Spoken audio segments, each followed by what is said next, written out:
नमस्कार, news state UP UK के digital platform में आप सभी का स्वागत है और मैं हूं आपके साथ आशिमा त्यागी। नए विषय के साथ मैं आप सभी के साथ हाजिर हूं और आज हम बात करेंगे श्री कृष्ण जन्मभूमि और शाही ईदगाह विवाद के बारे में।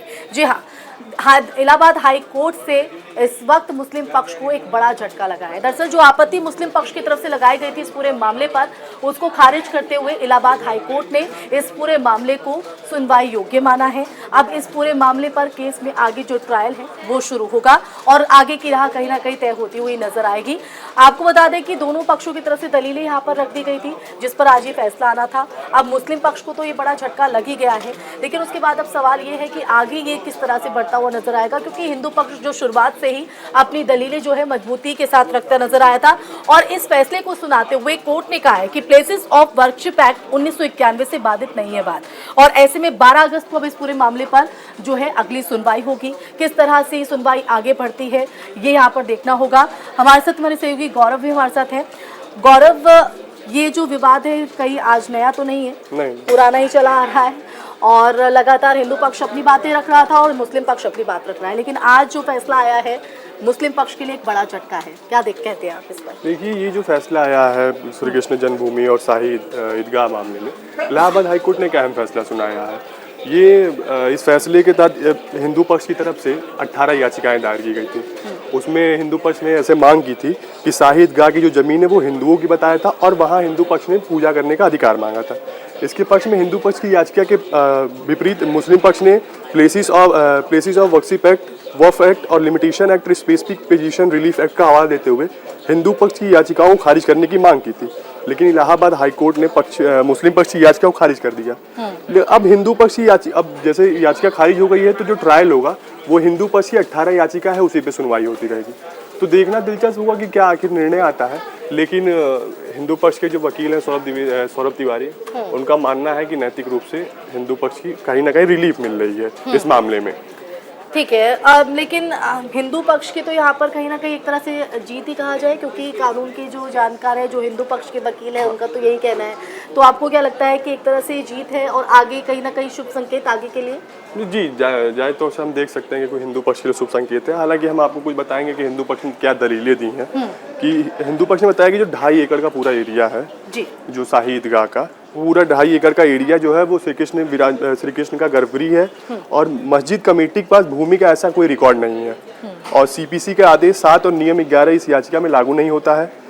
मंदिर तोड़कर मस्जिद का अवैध निर्माण किया गया था और जमीन का स्वामित्व अभी भी कटरा केशव देव के पास है।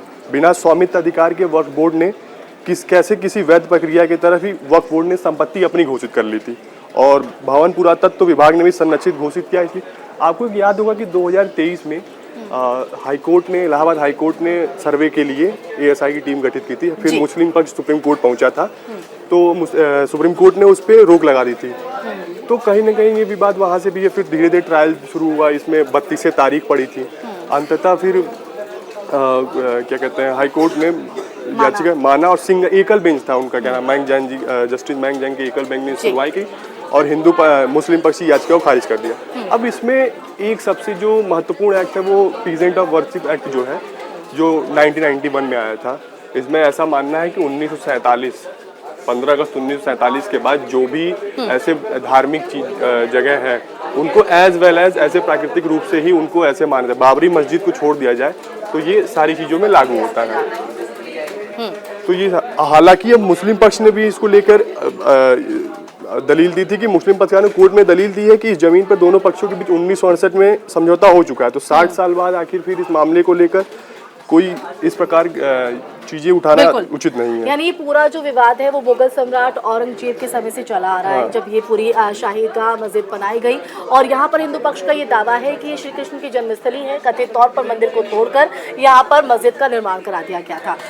मेरे साथ मेरे सहयोगी पंकज जी भी हैं और उनसे भी जानने की कोशिश करेंगे, क्योंकि हिंदू पक्ष की तो हमने बात करी है कि वो मजबूती के साथ अपना पक्ष करते नजर आया और यही वजह रही कि आज कोर्ट ने फैसला सुनाया है जो हिंदू पक्ष में कहीं ना कहीं कहा जाएगा मुस्लिम पक्ष के लिए एक बड़ा झटका है। इस पर भी आप जरा बताइएगा। साथ ही साथ मुस्लिम पक्ष की तरफ से जो वर्शिप एक्ट की बात यहाँ पर की जा रही है, जो हमने अयोध्या में राम मंदिर के तौर पर भी देखा था, तो क्या लगता है इस एक्ट में क्या कुछ है, जरा वो भी दर्शकों को बताइए। देखिए, हमारे साथ सैफ भी है मैम, तो हम सैफ से जानना चाहते हैं जो क्या वर्शिप एक्ट क्या है, आप इसको किस तरह से देखते हैं, ये हिंदू पक्ष के लिए मतलब किस तरह का जीत है और क्या है? Sir 1991 worship act Narasimha Rao की सरकार ने लाई थी, क्योंकि जब उस टाइम पे जब बाबरी मस्जिद का जो विवाद हुआ था, विवाद के बाद से और भी कई सारे हिंदू मुस्लिम के बीच में विवाद होने लगे मंदिर मस्जिद को लेकर, जिसके बाद से नरसिम्हा राव की कांग्रेस की सरकार ने इस बिल को लाया। इस बिल में यह है कि 1947 के बाद बाबरी मस्जिद को छोड़ के जितने भी मंदिर मस्जिद है उनमें किसी भी तरीके की छेड़छाड़ नहीं की जा सकेंगी, क्योंकि बाबरी मस्जिद का फैसला और भी पहले से चल रहा था। इस वजह से इस बिल में उसको छूट देगी। बाकी और भी जितने हैं, मतलब उसके बाद के जितने भी मंदिर मस्जिद है, उनमें किसी भी तरीके की छेड़छाड़ नहीं की जाएगी। इसी लॉ का हवाला मुस्लिम पक्ष दे रहा है हाई कोर्ट में कि हमारे पास 1991 का वर्शिप एक्ट है, जिसके तहत आप किसी भी तरीके की इसमें छेड़छाड़ नहीं कर सकते, क्योंकि 1900 पहले से मौजूद है। हमारे पास तो लॉ भी है जो 1990 वर्शिप एक्ट कहलाता है। लेकिन इसमें तो ये भी है, जो ये जो मामला है, ये मामला आपको आज़ादी से पहले का भी ये भी मामला है, तो इसमें फिर तो ये वर्शिप एक्ट में आता नहीं है, तो मुस्लिम पक्ष का जो ये है सो ऐसे ही दलील कमज़ोर हो जाता है। कहीं ना कहीं ये मामला भी तो औरंगजेब से जुड़ा हुआ ही है, तो बाबरी और ये लेकिन 1947 जब वो 1991 का वर्शिप एक्ट बना था, तो उसमें सिर्फ बाबरी मस्जिद को छूट दी गई थी, इसको नहीं दी गई, जो कि मुस्लिम पक्ष बार बार इसका हवाला दे रहा है। हालांकि कोर्ट ने इस हवाले को खारिज कर दिया है। तो अब मुझे लगता है कि 12 अगस्त को जो अगली सुनवाई तो होगी। क्या मानते हैं कि कोर्ट ने जो खारिज किया, हालांकि कोर्ट के फैसले पर हम सवाल तो नहीं खड़ा कर सकते, लेकिन हिंदू पक्ष भी मुस्लिम पक्ष इसको दलील सुप्रीम कोर्ट में दलील देने की बात कर रही है। मुस्लिम पक्ष तो सुप्रीम कोर्ट जाएगा इस दलील को लेकर, लेकिन मुझे नहीं लगता यहीं पर अपना मजबूत पक्ष नहीं रख पाए तो आपको नहीं, उनके पास मुस्लिम पक्ष का ये भी दावा है जो उनके पास जमीन के दस्तावेज है, किसी राजा ने उनको जो जिस जगह पे समझौता हो गया था, समझौता जमीन को लेके हुआ था, उनके पास पूरे दस्तावेज भी है इस चीज़ को लेके। लेकिन अभी हिंदू पक्ष इसे मांग रहा है और हिंदू पक्ष का कहना है कि भगवान कृष्ण की जमीन हमें वापस चाहिए। अब ये फैसला 12 अगस्त को होगा, जो सुनाई उसमें पता चलेगा। फिलहाल अभी जो कोर्ट में दस्तावेज मुस्लिम पक्ष की तरफ से पेश किया गया है, उसमें किसी भी प्रकार से मुस्लिम पक्ष की तरफ से जमीन की दस्तावेज नहीं दी गई है। इसी को लेके हिंदू पक्ष का कहीं ना कहीं अगर दलील मजबूत हो रहा है इलाहाबाद हाई कोर्ट में, तो 1968 का जिसका हवाला दे रहे हैं ये कि समझौता हुआ था, तो उसका कोई वैध रूप से कोई दस्तावेज नहीं मिला है कोर्ट को। इसी वजह से जो एकल बेंच थी मयंक जैन की, उन्होंने खारिज कर दिया है इनकी मांग को। और अभी जो सुनवाई चलेगी, जो 18 याचिकाएं पड़ी हुई हैं हिंदू पक्ष की तरफ से, उसी पे सुनवाई चलती रहेगी। बिल्कुल। तो देखिए, आज हमने ये चर्चा की है वर्शिप एक्ट जो मुस्लिम पक्ष की बात तरफ से कही जा रही थी।